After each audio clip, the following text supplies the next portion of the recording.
Every year for the last 15 years, the number of new babies born in Italy has declined, and all the data suggest there is nothing the country can do about it. The situation is so bad, it has become a key priority for the country's government, and it's a major concern for the Prime Minister and even the Pope. Viviamo in un tempo di drammatica denatalità, in cui l'uomo sembra aver smarrito il gusto di generare e del prendersi cura dell'altro, e forse anche il gusto di vivere. So just how bad is the situation in Italy? For starters, the annual number of babies born in Italy has reached a record low in 2023, with only 379,000 newborns. And for context, that is 4% lower than the number of babies born in 2022. And if you go back further in time, it is also 34% lower than the number of babies born in 2008, which was the last time Italy recorded a year-on-year increase in the number of annual newborns. While the number of newborns is only going down, the number of people dying is going up and heading in the opposite direction. According to Italy's National Statistics Institute, there were about 280,000 more deaths than births in 2023 alone. And basic population math means that when more people are dying than are being born, the population will decline at a similar rate. So why exactly is this happening in Italy? Some of the reasons revolve around an evolution in family and marriage culture in the country. In simple terms, families in Italy are having way fewer kids than ever before. Over the last 40 years, the median number of kids per family in Italy has been less than 1.5 children. And looking at it from the lens of birth rates per woman, Italy's birth rate stood at 1.18 per woman in 2023, which is below the ideal birth rate of 2.1 births per woman, which is necessary for every country to maintain their population and avoid a decline or a collapse.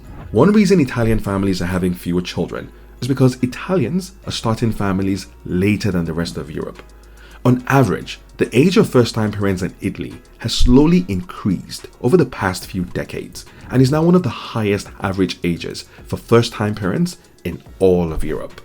The effect of this is that starting a family later than usual can naturally result in families ending up having fewer children. But these cultural shifts in marriage and family dynamics are only half of the story. The truth is, this is also an economic issue. One of the major reasons why young people in Italy are delaying getting married or starting a family later than usual is partly because of economic reasons, like struggling to get jobs and not being able to afford housing. According to Italy's National Statistics Institute, the unemployment rate for young people was over 20% in January of 2023, which was nearly 8 points higher than the average across Europe at the time. The knock-on effect here is that young people face a much longer path to becoming financially secure enough to start a family or buy a home, and all of this results in fewer and fewer babies every year. Now, with far more people dying than are being born, Italy's population dynamics is changing rapidly. And here's a quick history lesson to make that point. 50 years ago in Italy, there was one person over 65 for every child aged 6 or under. But as of December of 2023, the ratio had shifted, with Italy having 5.6 people aged over 65 for every child aged 6 or under. So essentially, Italy's population pyramid has inverted, which means the country is getting older faster than before. But not only is it getting older faster than before, it is also getting older faster than anywhere else in Europe. According to data from Eurostat, Italy is the oldest country in all of the European Union, with an average median age of above 48. Now, having a large population of older people has real-life economic effects, with a smaller labor market resulting in less productivity on one hand and increased spending on pensions on the other hand, which explains why Italy is spending over $1 billion on a new welfare subsidy program for low-income elderly in the country over the next 2 years. Now, aside from getting older, the other natural consequence of Italy's population dynamic is that the population is declining pretty quickly. As of 2023, the population had dipped below 59 million people, and if nothing changes, it could drop to as low as 48 million by 2070. And yet, the truth is, this decline would have been happening much faster, but for migration. Italy has seen thousands of new migrant arrivals over the past decade. According to data by Italy's Interior Ministry, There were 155,000 migrant arrivals in Italy in 2023, about 50% higher than in 2022. But while this influx of migrant arrivals may have played a role in slowing down the negative impact of population decline in the short term, it is not a sustainable solution in the long term, because the only way to truly and sustainably fix this problem is for Italians to have more babies. And that brings us to an obvious question. What exactly is the government of Italy doing to try to make that happen? For starters, the government appears to be taking this very seriously, starting with declaring the situation with its low births as a national emergency. Italy's national birth rate has fallen to its lowest level on record. The ailing numbers have been declared a national emergency, prompting reassurance from the Prime Minister to try to boost the population in coming years. Like with most countries, the government's approach to fixing this comes down to experimenting with policies that are intended to be family-friendly to encourage more people to have children. The current Prime Minister has created a Ministry for Family and Births, which, as the name implies, is focused on creating policies to support families and result in more births. Some of the initial policies have included tax cuts on baby diapers and baby formula, and go as far as increasing family allowances to support childcare costs.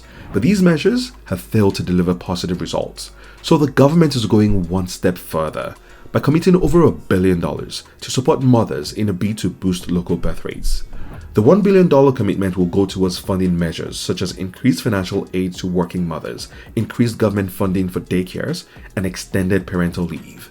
Now, it's not clear just how far the government can go to fix this, but the reality is the government does not have a lot of wiggle room, given Italy's tricky economic situation. The country's debt was at around 140% of its GDP in 2023 and is the second highest in the European Union, which means the country spends millions of dollars servicing its debt, leaving it with little left to attempt to fund family-friendly policies on a long-term basis in an attempt to fix its population crisis. And so in the absence of economic and policy tools to solve the problem, the country is left with appealing to the emotions of Italians, with none other than Pope Francis at the forefront of this push.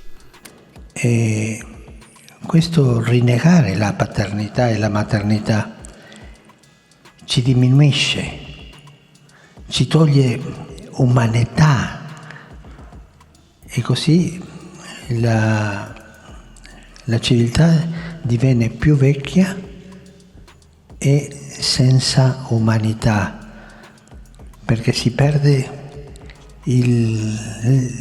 la ricchezza della paternità e la maternità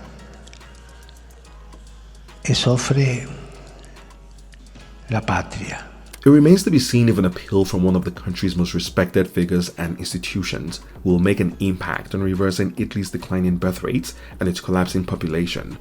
But given what's at risk with the worst case scenario projections for Italy's population collapse, at the very least, it is worth a shot.